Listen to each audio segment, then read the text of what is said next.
This podcast is part of the Dark Myths Collective. Visit darkmyths.org to discover more shows like this one. The darkness awaits.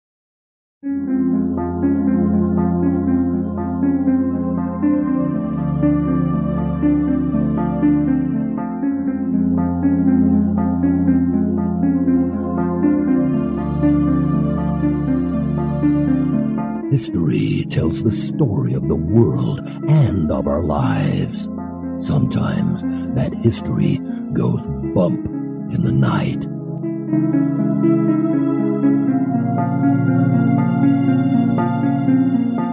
Broadcasting from the center of Oddity and the supernatural in Central Florida, it's the History Goes Bump podcast. Hello, you spooktacular people. Welcome to this 280th episode of the History Goes Bump podcast.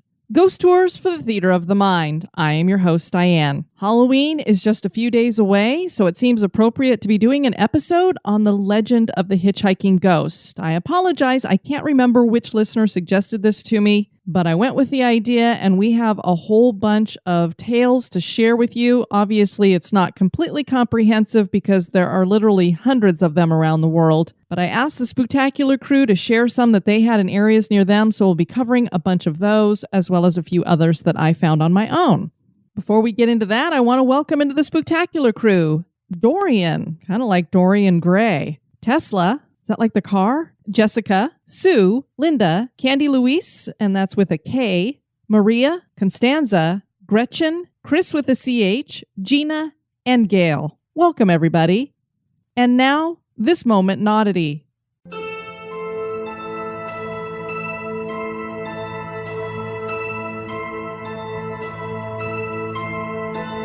October is the time of year when our attentions turn to pumpkins.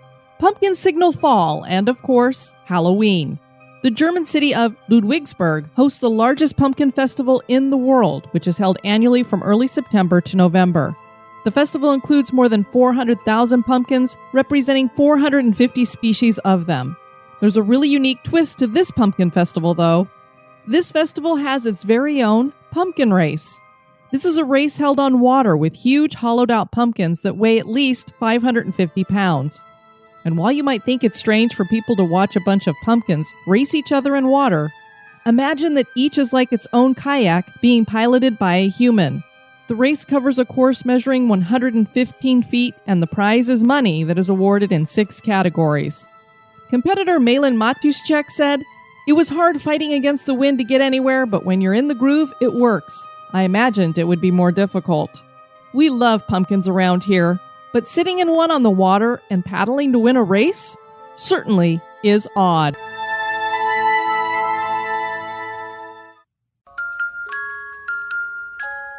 Are you afraid of the dark? That's just silly. What you should be afraid of is the thing that watches you sleep. And now, this month in history.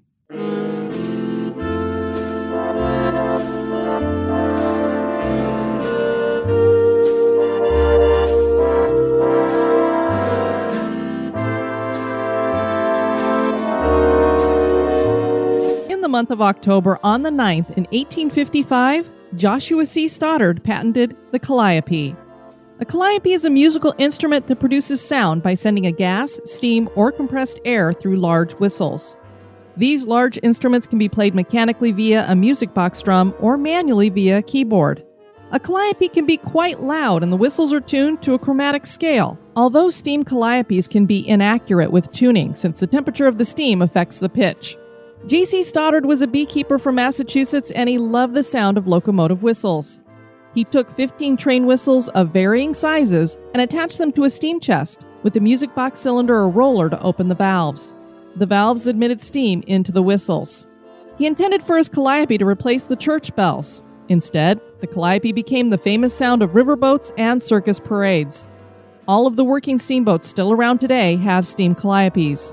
These boats include the Delta Queen, the Belle of Louisville, and President. Their calliopes are played regularly on river excursions. Most calliopes disappeared in the mid-20th century and only a few survive today. You can still see a very elaborate one at Fort Wilderness at Walt Disney World.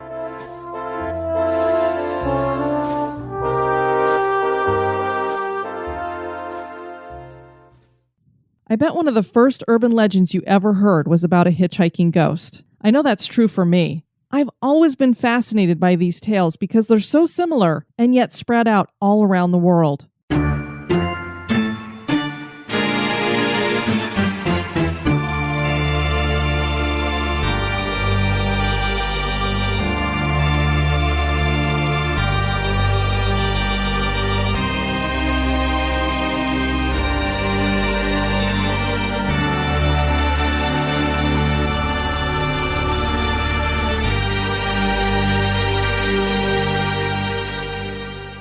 Roadside apparitions have been witnessed by thousands of motorists, and there seems to be a legend of a hitchhiking ghost in every state in America. Many countries around the world have these hitchhiking ghost tales as well. These tales are haunting and tragic.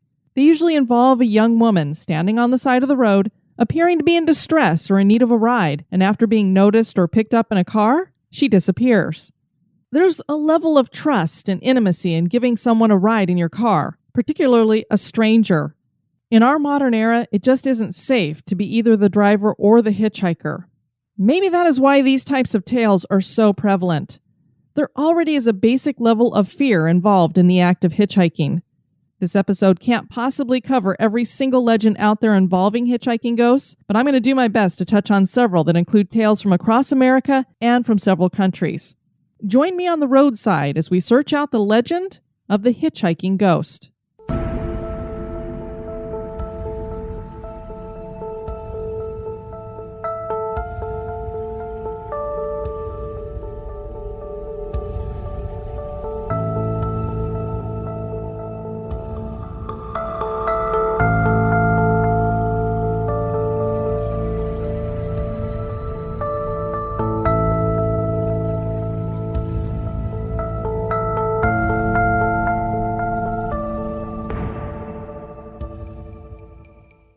Folklorist Jan Harold Brunvand wrote The Vanishing Hitchhiker, American Urban Legends and Their Meanings in 1981. The book traces the origin of the urban legend of the hitchhiking ghost back as far as 1876, with the ghost of a girl appearing on a roadway after being killed in a carriage accident.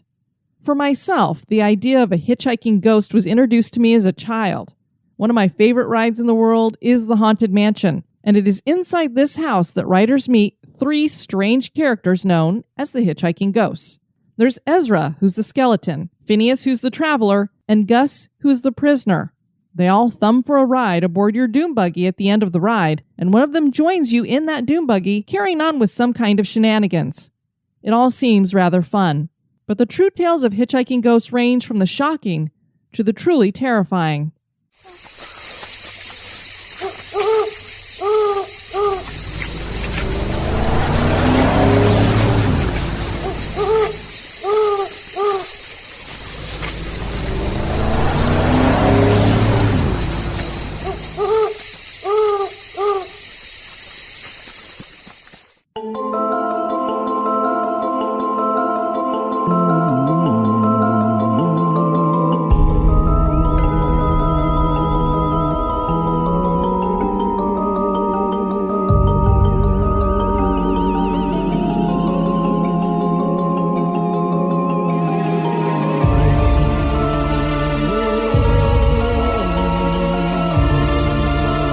I put out the call in the Spooktacular crew asking members to share any hitchhiking ghost stories that they had from their various areas. And so many of these that I'm going to share with you were suggested by them.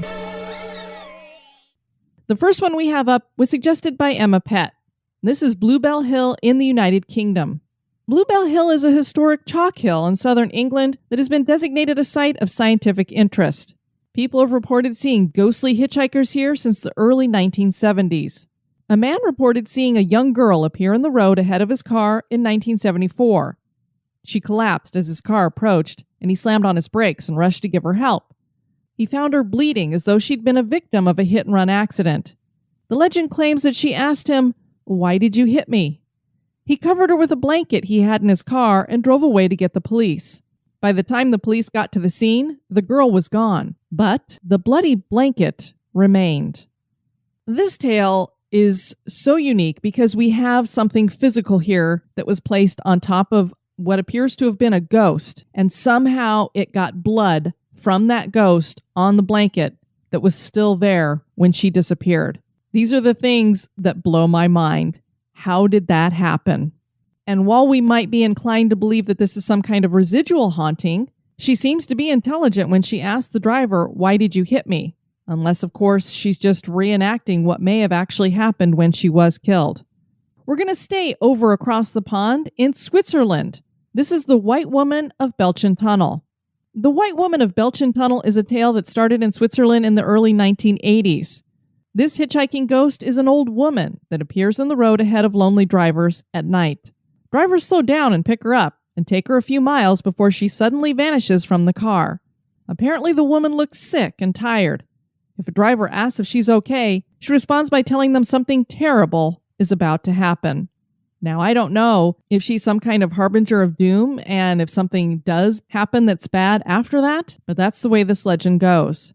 I find it interesting that both of these are legends that started in the 1970s and 1980s. So even though we have hitchhiking ghosts dating all the way back to the late 1800s, it seems it's our modern era where we hear a lot of these tales. Jana Field suggested a hitchhiking ghost that is found in McAlester, Oklahoma, and I hope I said that right. Jana's sister told her a tale about a hitchhiking ghost in the 1980s, so here we go again. The story takes place on a highway that passes Gowan Mountain near McAlester, Oklahoma. One evening, a hitchhiker became very tired as he wandered down the road. He decided that he needed to take a nap, but he didn't want to wander away from the road, so he curled up very close to the roadway. Unfortunately, he rolled a bit while sleeping and ended up on the road. A car hit him and killed him. Not long after that, he began appearing in the backseat of cars that drove down the road. Jana's sister had a friend that claimed that her hair was pulled by something unseen when she was on the road one time. Now, first and foremost, if this story is true about this hitchhiker, how stupid to fall asleep on the side of the road. I don't even like walking on the side of the road, much less sleeping. But how spooky that her sister's friend had her hair pulled while she was in her car driving down that road.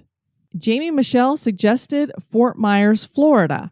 In 1913, McGregor Boulevard was built. The construction workers used shells to pave the road, and one night a skull rolled to the feet of a workman. This began an effort to dig up the rest of the skeleton. Before long, 103 skeletons were unearthed. The thought was that this was a Native American burial site, but a medical examiner found that the bones were not those of Native people. And that is when historians claim that the bones probably belonged to pirates. A pirate ship named the Gasparilla was captured by the United States Navy, and they massacred the entire crew. The bodies were buried here, and since there are no laws about disturbing pirate bones, the road was allowed to continue being paved. Drivers claim to see several people on the road that cars just pass right through. So here it would seem that we have some hitchhiking pirate ghosts. Now that would be something to see. In California, there's Niles Canyon, and there's all kinds of hauntings that are going on in this canyon. And one of those hauntings is a hitchhiking ghost. The tale that comes out of Niles Canyon in California is not as well known. There was a young girl who died in a car crash on her way to her high school prom. The car crashed into the canyon somewhere and was never recovered, meaning that the body of the girl was never recovered. She died on February 26, and that is the day that people claim to see her ghost, as she seems to return to the scene of her death on the anniversary. Witnesses claim to see her wandering the road in her dress, and many stop to pick her up. She tells them where she lives, and they agree to drive her there, but she disappears soon after that. When the drivers visit the address she's given them, they find an abandoned house. This is something that we hear on the tail end of a lot of hitchhiking ghost stories, is an address is given, the drivers go to investigate the address when the ghost disappears from their car, and they either find it abandoned or they find people living there that let them know that the person that was in the car with them is no longer living.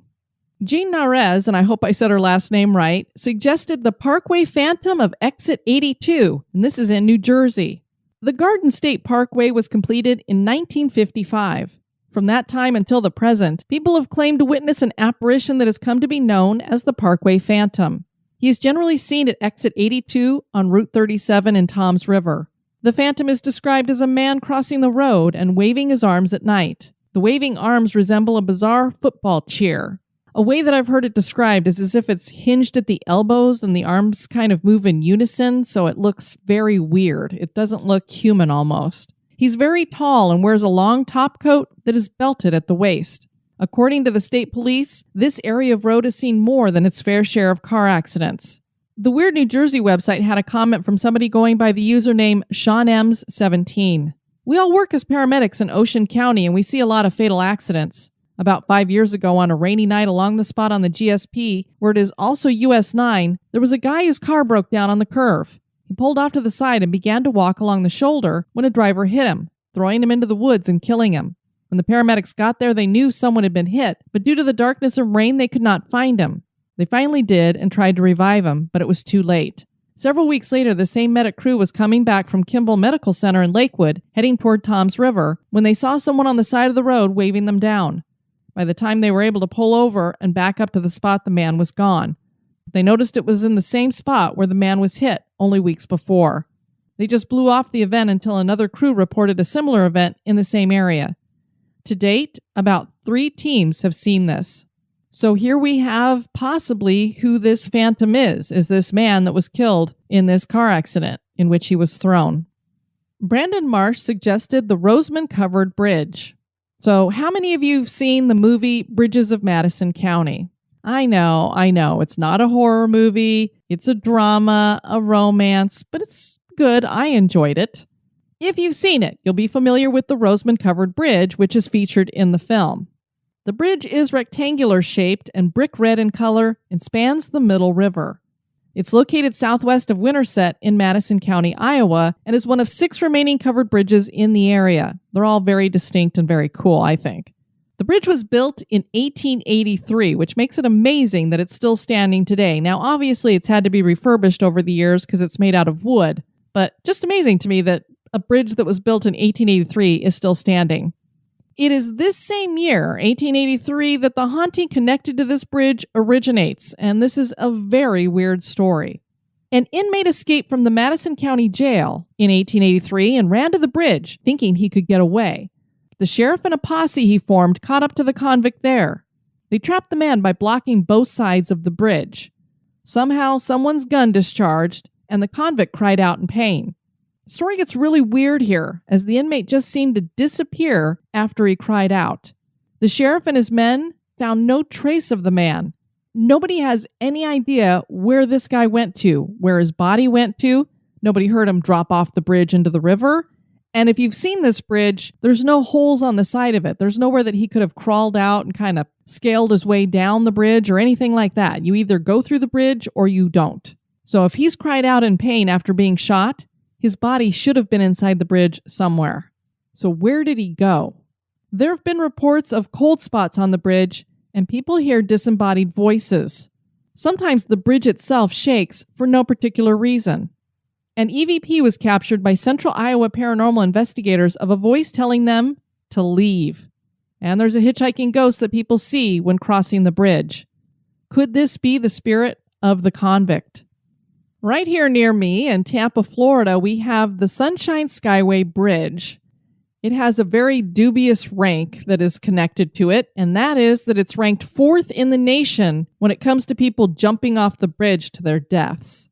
The bridge rises to 197 feet above the water, so most who jump from the bridge do not survive. I've been on this bridge many times myself, either driving across it. I also saw it while I was on the Tampa Ghost Tour that I did and heard some of the stories that are connected to it. Over 200 people have taken that leap from the bridge. The original 2-lane bridge opened in 1954 and officials built an addition in 1971. There are 2 tragedies that are connected to the bridge.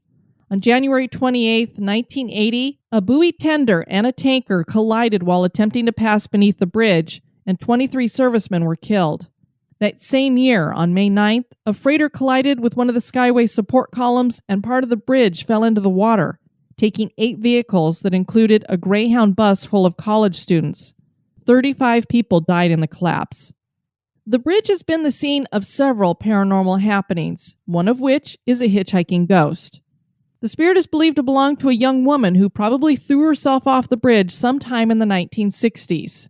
In the 1960s and 70s, authorities received multiple calls from motorists claiming to have seen a young woman preparing to jump from the bridge, but upon investigation, no woman was found. This same spirit, or perhaps another female spirit, has also been seen on the side of the road looking very troubled and sobbing.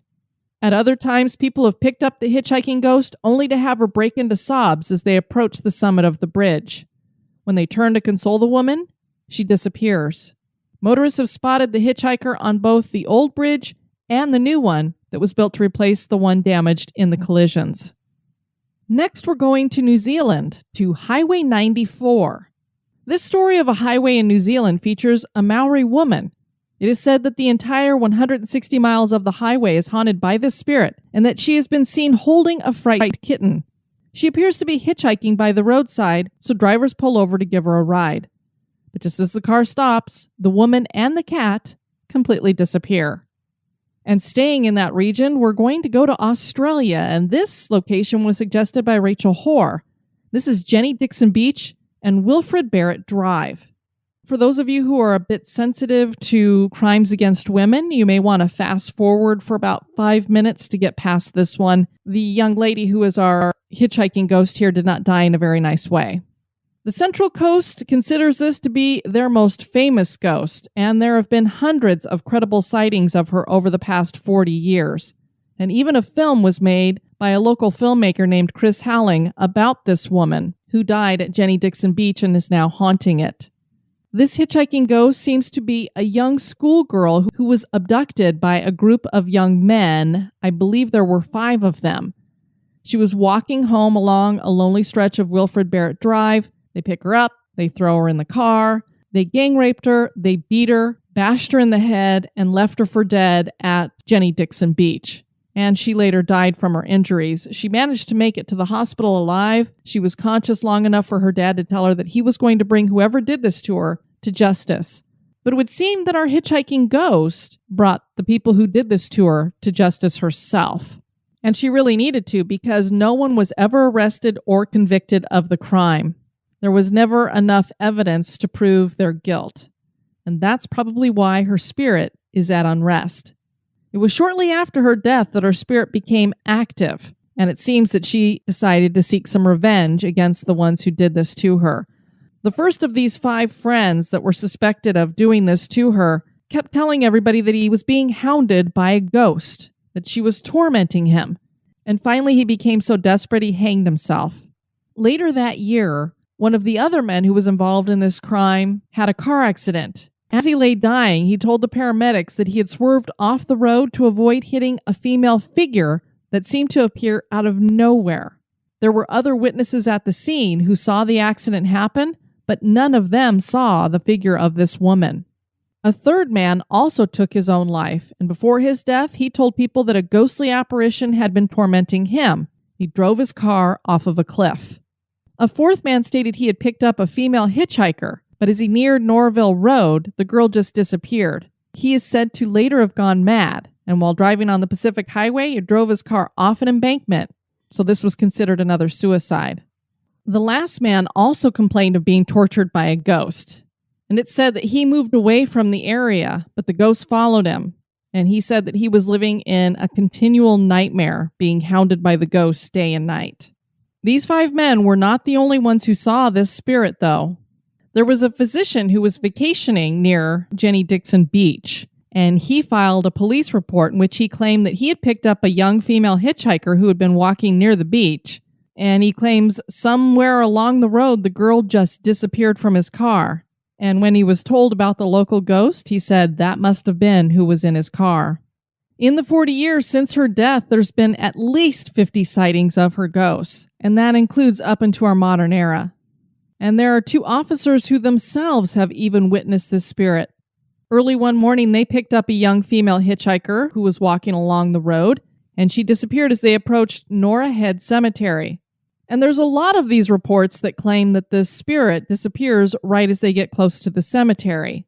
So many wonder if that's where she's been buried. Another man who picked up the girl said that he had asked her to get into the front with him, but she insisted on getting in the back seat of his car. And he remembers how he tried to talk to her, get her to have some conversation with him, but she wouldn't speak to him at all. As he got closer to the cemetery, he glanced in his rearview mirror, and he was shocked to see that she was no longer in his car. She had just disappeared. Now we're going to go to California, to Creek Road in Ojai, and I hope I'm saying that right. It's Ojai.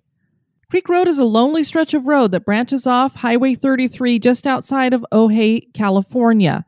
It's a winding road full of ghost stories.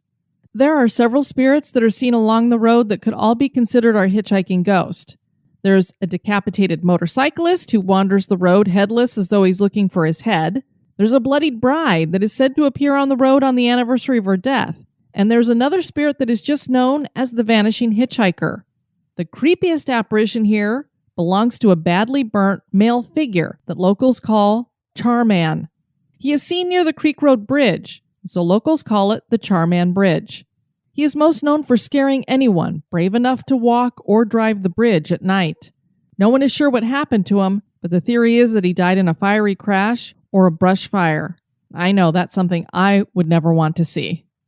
Jessica Berry suggested Highway 666 in New Mexico. U.S. Highway 491 is the former Highway 666, and I think we can all guess as to why they wanted to change that. Obviously, with an unfortunate name like that, one would expect the highway to be haunted, and they'd be right. This stretch of roadway has several apparitions taking on the role of hitchhiking ghost. The first is a female apparition that lingers by the roadside. She not only appears once and then disappears as a car approaches, she continues to appear and disappear as they travel down the highway. Another spirit belongs to a little girl. She is seen wearing a pale dress and wanders along the roadside. People stop for her, worried that a child is all alone out there. Once they stop, she disappears.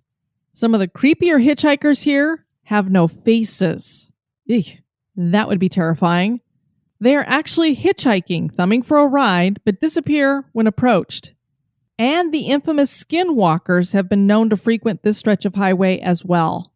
Hot Rod Haven near Louisville, Kentucky, and this was suggested by Michael Renengar. There's a stretch of Mitchell Hill Road in Kentucky known to local folks as Hot Rod Haven. Between the 1940s and the 1970s, the road was a popular spot for teenagers to test their racing skills. This was not the wisest place to race because the road twists and winds. In fact, at least 25 people have lost their lives on this road. 2 of those people include a couple. On September 23, 1946, Roy Clark and Sarah Mitchell were on their way to a school dance when Roy lost control of the car and crashed at the curve. Both of them were pronounced dead at the scene. There's a cemetery at the top of Mitchell Hill where the couple's buried today under a single stone, and this is actually true. I've seen pictures of the stone and the cemetery. It's Sarah who seems to be our hitchhiking ghost on this roadway. Reports have been made over the decades of motorists seeing a girl wandering the roadway and aimlessly strolling the cemetery at the top of the hill. She vanishes after a time, leading to her being nicknamed the Vanishing Hitchhiker. And isn't it interesting that we have several of them that we've been talking about, all called the Vanishing Hitchhiker? Dina Marie of the Twisted Philly podcast put out a suggestion as well, and this is found in Bristol, Pennsylvania. This is the story of Gertrude Spring, who was from Bristol, Pennsylvania, which is in Bucks County, and that's about 45 minutes north of Philadelphia. And this town was founded in 1681, 1 year before William Penn came to the New World and founded Pennsylvania. So Bristol's been around a long time. Dina found a newspaper article about the death of Gertrude Spring that I'm going to share with you right now. Many attend funeral of Miss Gertrude Spring. The funeral of Miss Gertrude Spring, 26-year-old daughter of Mr. and Mrs. Louis C. Spring, who died early on Thursday morning as a result of injuries suffered in an automobile accident, was very largely attended yesterday afternoon at the Spring residence. Numerous were the relatives and friends who gathered at the home to pay their last respects to a well-known and much revered member of Bristol's younger set, who met death in an accident in which her escort, William Bagley, 824 Radcliffe Street, was instantly killed near Morrisville. The Reverend George E. Boswell, rector of St. James Episcopal Church, of which the late Miss Spring was a member, officiated at the service. The Episcopal burial service was used, and words of comfort were given in I am the resurrection and the life, saith the Lord, the verses which followed, and likewise in the hopeful passage of Scripture, for as in Adam all die, so in Christ shall all be made alive. The Reverend Boswell slowly repeated the lines of "O love that will not let me go," and was joined in the Apostles' Creed by the many relatives and friends who'd gathered at the spring home. Then in closing, the rector recited the beautiful lines of "Peace, perfect peace." The spacious room in which the late Miss Spring lay was banked with flowers and various designs. Over 100 pieces had been placed. Many filed past the quarter couch bronze casket to pay their last respects. The young woman was attired in a dress of powder blue silk crepe with open-work collar of the same material. In one hand was clasped a small bouquet of white roses. 8 young men bore the remains of its last resting place in St. James churchyard. And then it names those young men. The casket was lowered into an underground mausoleum of metal and concrete. Interment was in charge of the H.S. Rue Estate funeral directors. Death had occurred for the young Bristol woman as she and her escort were returning from the Devon Horse Show, followed by a dinner at the home of friends in Bala. The couple in Miss Spring's new sedan were en route down Bristol Pike to this borough when the car, in failing to round a curve, struck a tree. Mr. Bagley was instantly killed and Miss Spring died a short time later in St. Francis Hospital, Trenton, New Jersey.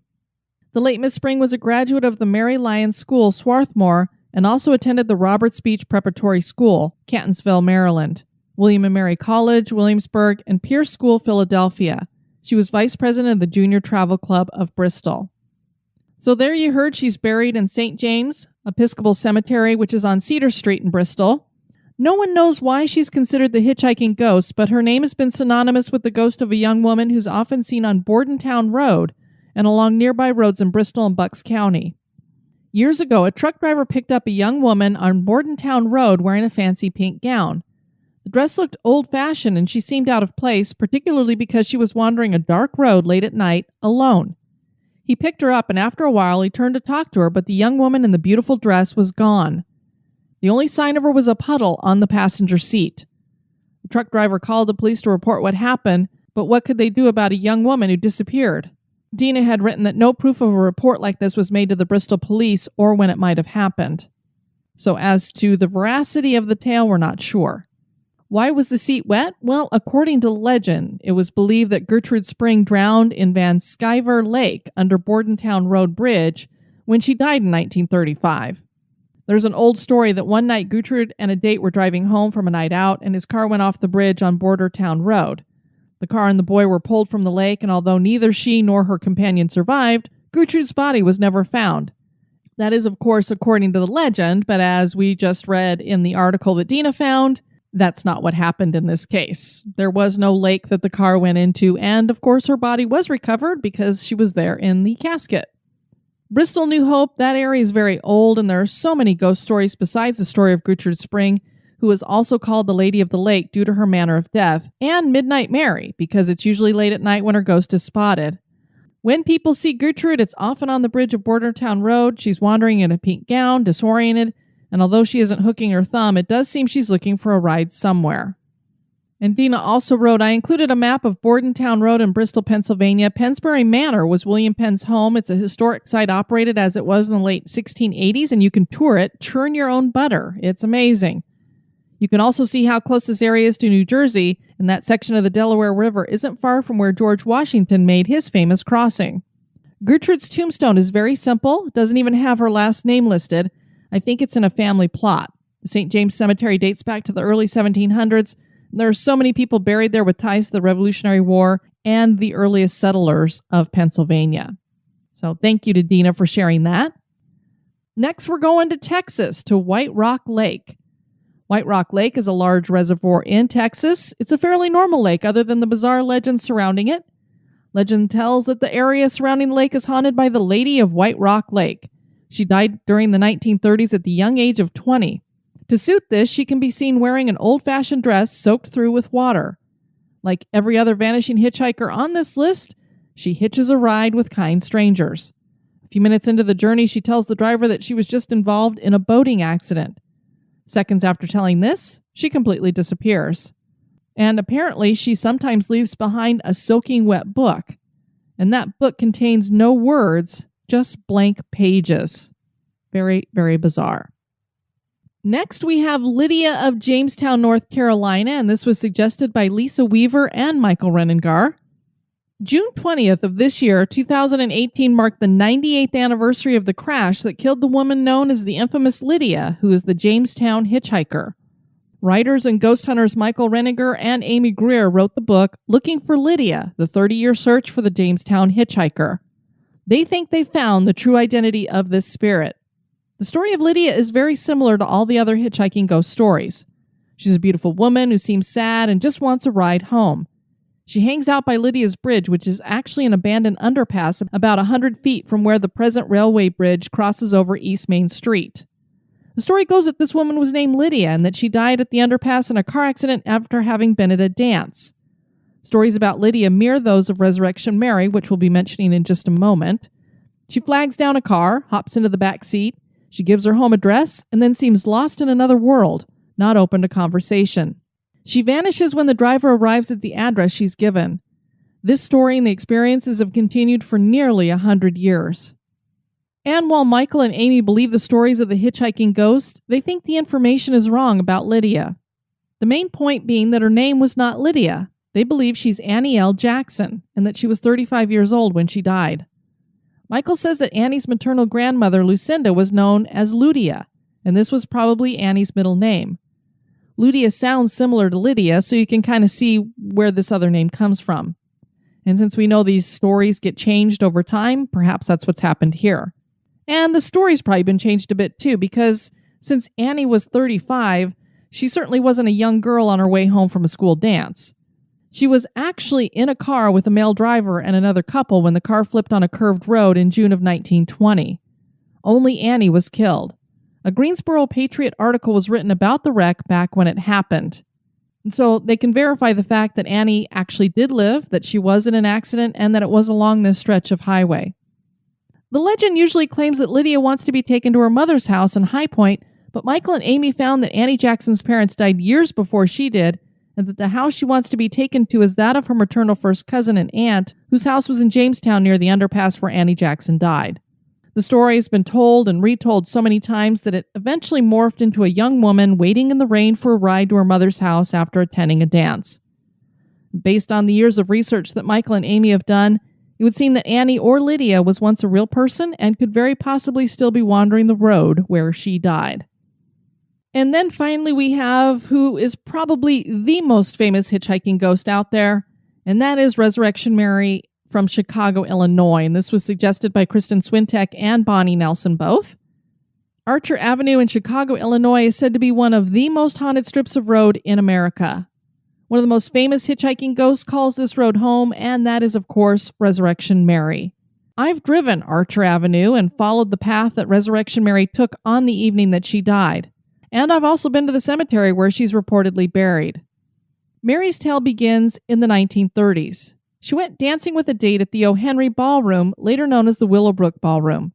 This location was still standing when I visited Chicago 3 years ago, but sadly it burned to the ground in October of 2016. So basically a year after I saw it, it burned down. And there is a video of the visit that I had to Willowbrook Ballroom up on YouTube. If you just search the History Goes Bump page and put in Willowbrook Ballroom, you'll probably find it so you can see what it looks like from the outside. Mary and her boyfriend got into a fight sometime that evening while they were dancing, and she stormed out of the dance hall. The evening was cold as Mary started making her way home up Archer Avenue. It was also dark, and a passing motorist didn't see Mary walking on the side of the road till it was too late. She was struck and killed, and the driver fled the scene. Her parents had her buried in Resurrection Cemetery. Sometime after that, motorists started seeing a woman in white on the roadway. She looked very real, and many of them would stop to offer her a ride. One such person was a taxicab driver who was traveling Archer Avenue in late December on the south side of Chicago. He noticed a young woman on the side of the road wearing what looked like a white cocktail dress and a thin shawl. She was not dressed for the elements, and he pulled over to offer her a ride, which she accepted. Her hair was damp, and she looked disheveled. She hopped into the back seat and told the driver to just continue down Archer Road. He tried to make small talk with her, but she wasn't interested in conversation, and how many times have we heard that story now in this episode? A little ways down the road, the woman tells the driver to stop the car and that this is where she wants to get out. "You can't get out here," he tells the young woman. "This is a cemetery." She'd been sitting in the back seat. When he glanced back at her because she didn't respond to him, He sees that she's gone. Mary was also said to appear at the O. Henry Ballroom. A young man might dance with her for a while and then offer to give her a ride home. She would always accept and offer vague directions that would end up at the gates of Resurrection Cemetery. She would then disappear. More reports continue to come of people giving a young woman a ride only to have her vanish. The more distressing stories featured Mary being in the road and getting hit. Usually she bolted out of the cemetery and into the roadway. When the motorists would stop to offer help, they would find no body. Some drivers claimed that their car passed right through the girl's body. Because the girl was thought to be named Mary, and since she was clearly connected to Resurrection Cemetery, the legend now calls her Resurrection Mary. There are several theories as to who Mary really could have been. Some say that she's Mary Bregovi, who was killed in an auto accident in 1934. The only problem is that she died on Wacker Drive in downtown Chicago. The car that she was riding in collided with an elevated train support, and she was thrown through the windshield. So clearly this is not a woman who was walking down the side of the road and killed in a hit and run. Others have claimed that Mary was actually the ghost of a young woman named Mary Miskowski, who was killed crossing the street one night in October 1930 on her way to a costume party. No one knows for sure who Mary was, but the stories about her seem to be more than legend. There have been so many witnesses and the dates and times have been recorded that this seems to be more than just an urban legend.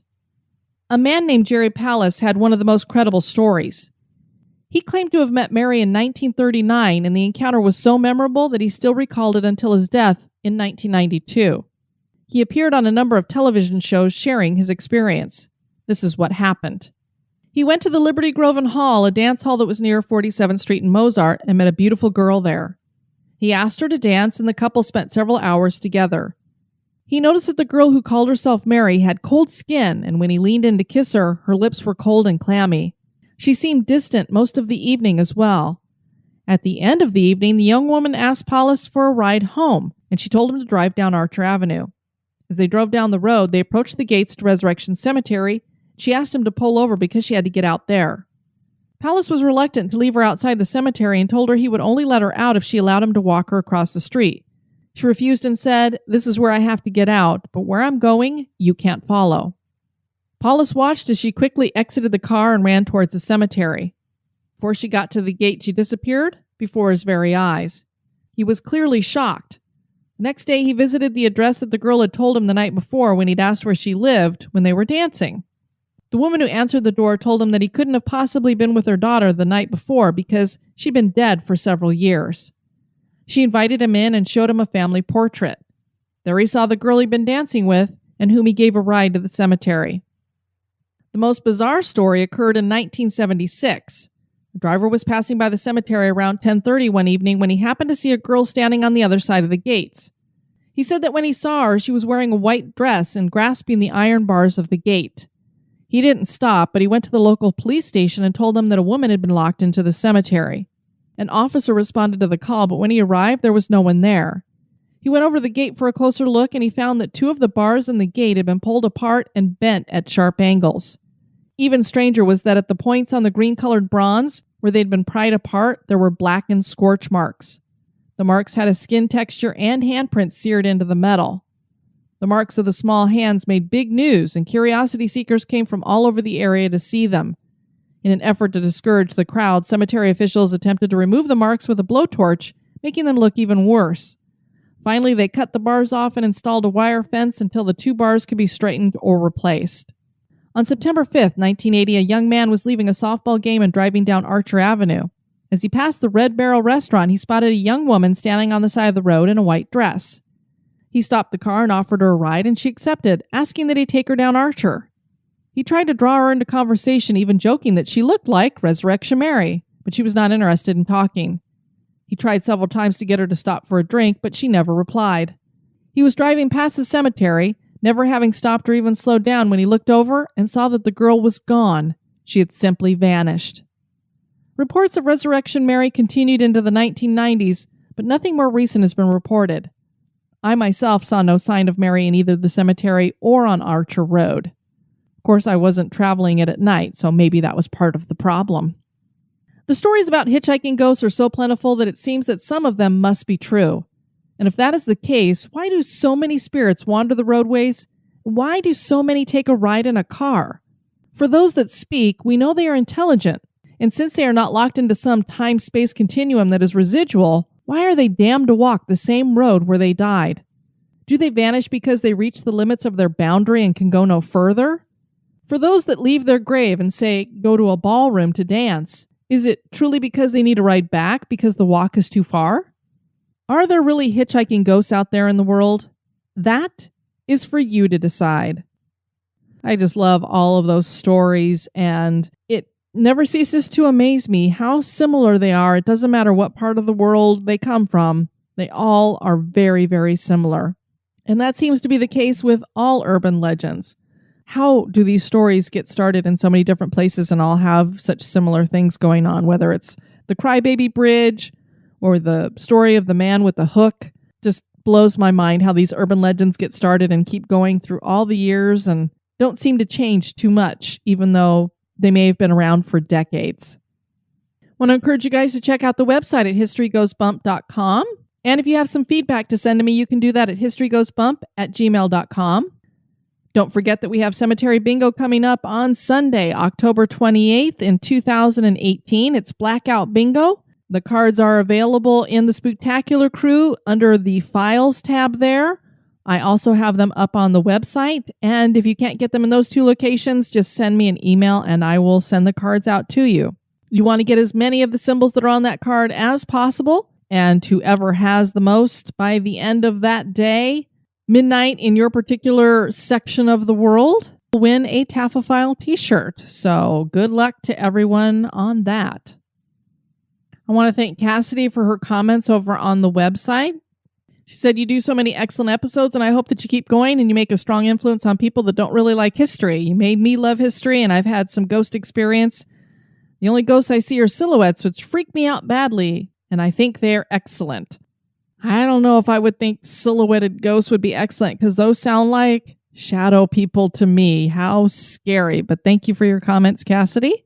And Anthony wanted to point out, regarding the Aroostook War that we talked about that happened in Maine, Vermont declared war on Nazi Germany nearly 3 months before the Pearl Harbor attack. So here we have another example of a single state declaring war on a foreign power before the rest of the country did. So I stand corrected that Maine is not the only state to have done that. Apparently Vermont has done it as well.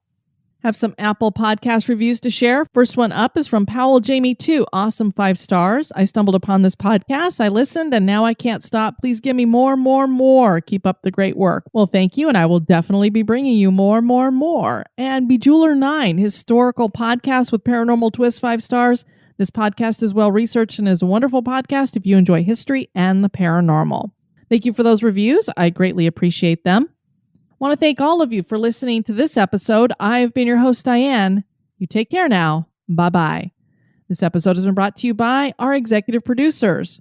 Dispatches from the Grave Digger. We want to welcome into the cemetery Chris White, who will be receiving a spot in the niche wall, and Maria Doctor, who will be getting a chest tomb. Hey, Mort, are you ready for some cemetery bingo? I need a camera for that. Can I pawn my shovel for a camera? Well, I suppose you can pawn your shovel. I'm not sure you'll get a camera in exchange, though, but you can try. Bingo. Fan of the show? Subscribe to the show on iTunes, Stitcher, or your favorite podcast catcher. We would greatly appreciate your review at iTunes as well to help the show grow. Thank you.